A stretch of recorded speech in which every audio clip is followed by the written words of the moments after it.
I am really happy to be here today. My name's Jack Cruson. I'm the Chief Community Officer at Kairos Academies. We are a 6th and 7th grade right now, middle school in South City. We're growing one grade at a time all the way through high school. And I'm going to talk to you a little bit about who we are, what our sort of foundation is, what we've done this past year in our first year, and where we're going. And I have posted a couple of links in the chat if you're interested to a longer version of this presentation that can walk you through in more detail, some links to sign up for our building tours and further information with us. So to start off with, who we are, I'm going to talk about a little bit about why we exist in the first place and why we think that we are ready for a different model of school, why we operate on a different basis, and then some key points about what we're about and what we do at Kairos. We won't get to touch on everything in 10 minutes, but we'll get to hit the major points. So the first point here is that if you follow the trajectory of our schools from the early 1900s to today, you'll notice something pretty stark if you look at the 2020 bubble there as compared to the industrial era bubbles on the left, is that our classrooms today look almost exactly the way that they did 100 years ago. And when the world around us has changed so much, the place that prepares us for that world should keep pace. And the model of education that we have was explicitly designed on a factory basis to standardize an education for students. And that's just not the world we live in today, right? So we need to be preparing students for something different. That world is still almost as segregated as it was 100 years ago, right? If you look at our schools today, they are incredibly racially segregated in St. Louis.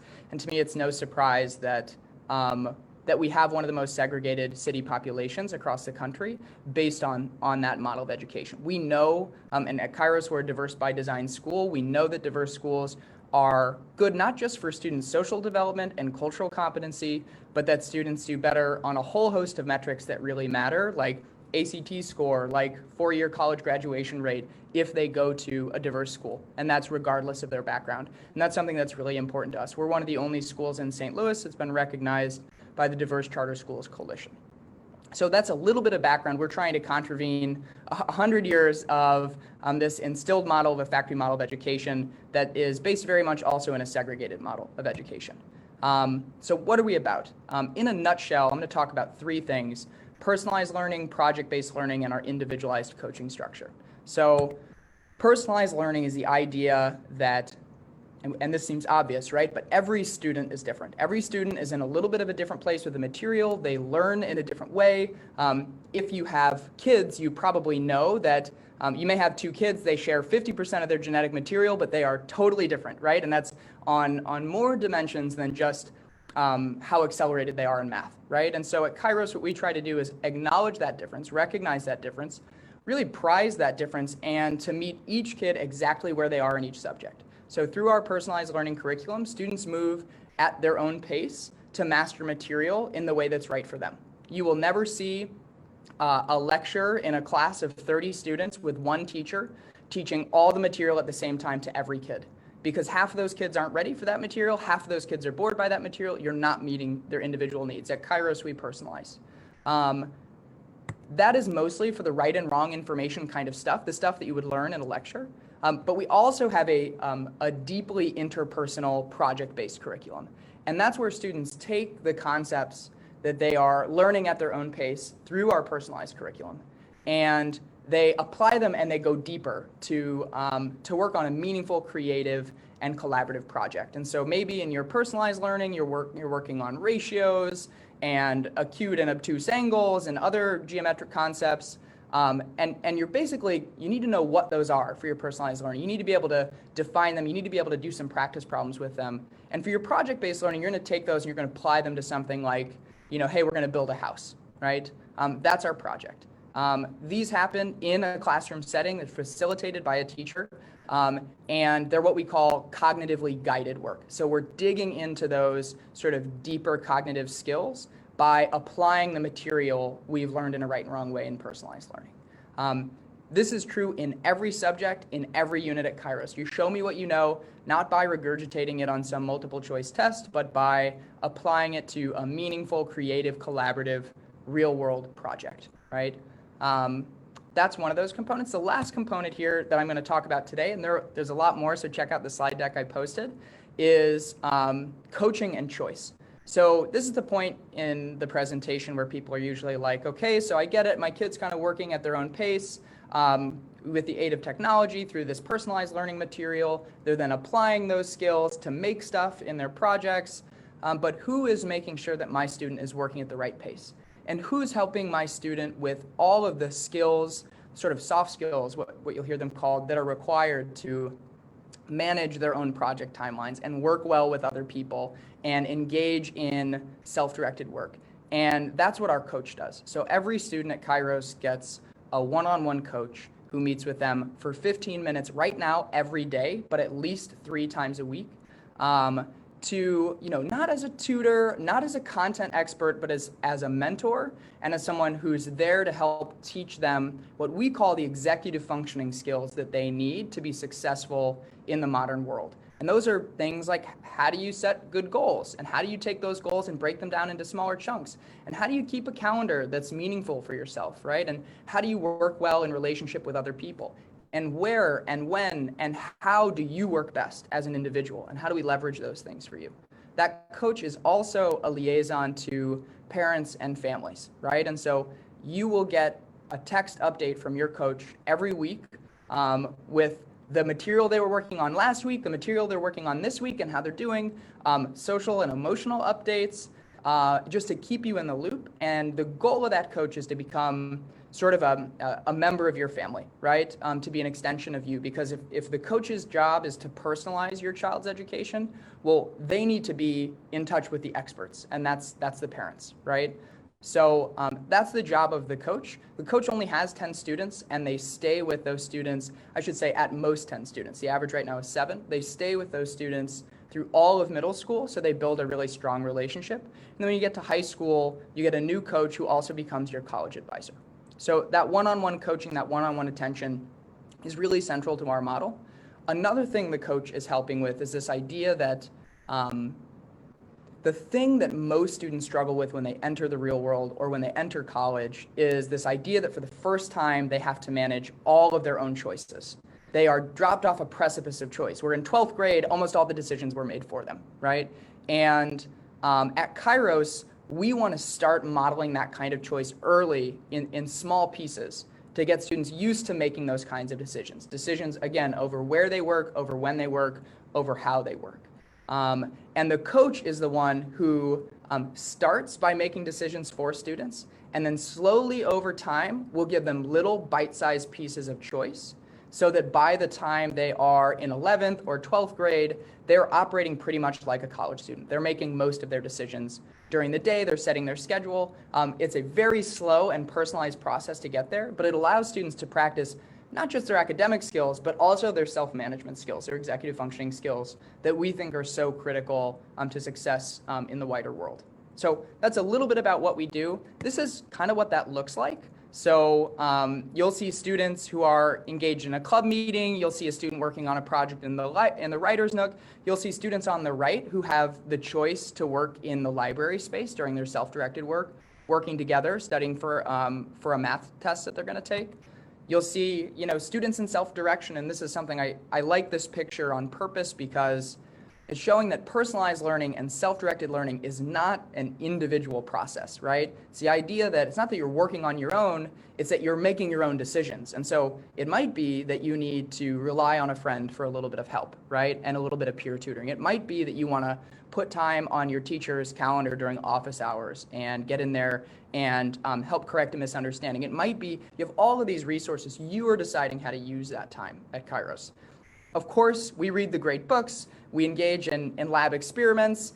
We do a lot of the things that traditional schools do, but we also allow this opportunity for students to take real ownership, not only over their own lives, but over the Kairos community writ large, to build clubs, to build extracurriculars they're interested in. We are all about empowering students to pursue their passions. That's a little bit about what it looks like. This is a little more about what it looks like. So some of the tools our kids use, they're using Gmail to email their teachers about office hours. They're taking awesome outline notes. This is a real student Gmail, real student notes that they're taking on the material. These are sixth graders, right? And these are better outline notes than most of the adults I know take. This is a student's Google Calendar that they use. They're learning, again, to use the kinds of tools that adults use. It makes our schedules flexible. It makes us able to give students the kind of choices we're talking about. And on the right is a basic to-do list that you would see in our online learning platform. So these are the kinds of tools that lots of successful adults use. And we're coming close on time here, so I'll get really close to the end. This is what we've done for student brains and for student hearts. I'm not going to spend a ton of time talking about where the data comes from. It comes from the NWA. We can talk about that in a moment.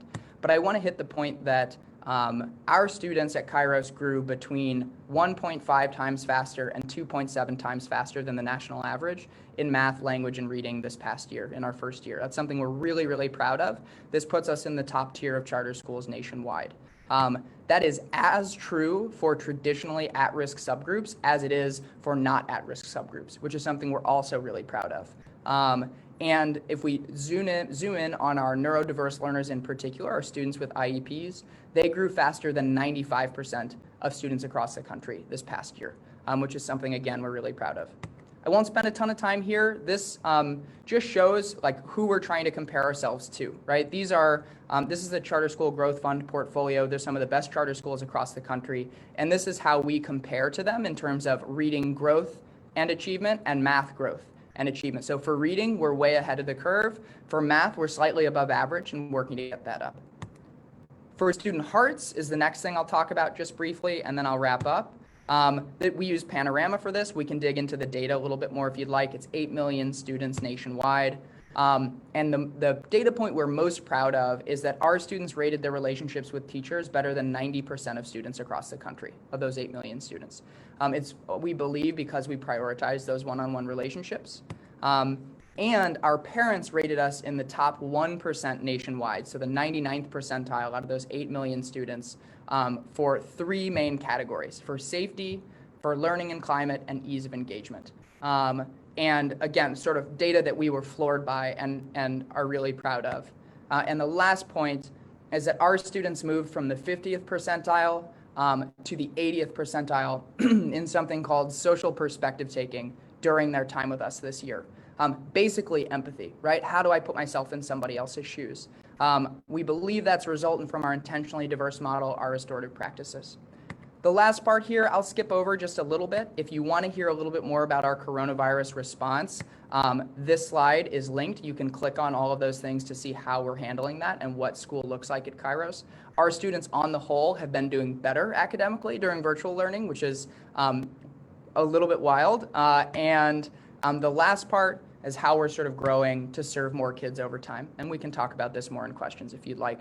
But I'll go ahead and open it up. Here are our partners, and here are a couple of the websites you can go to if you're interested in any of these specific things. Great, thank you so much, Jack. Yeah, just a few questions. I don't know if you mentioned already, but just to reiterate, what grade levels you serve? Yeah, so right now we have 6th and 7th grade for next year.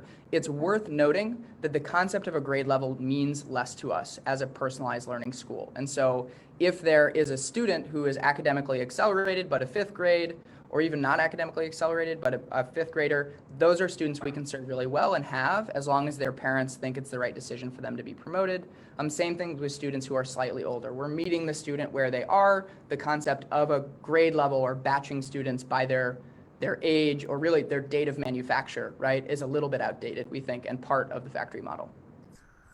And if a family was interested in sending their child there, how would they go about enrolling them? Yeah, so I put a couple things in the chat here. The best place to go, you can see this under the header, enroll a student right here, is just go to kairosacademies.org/about.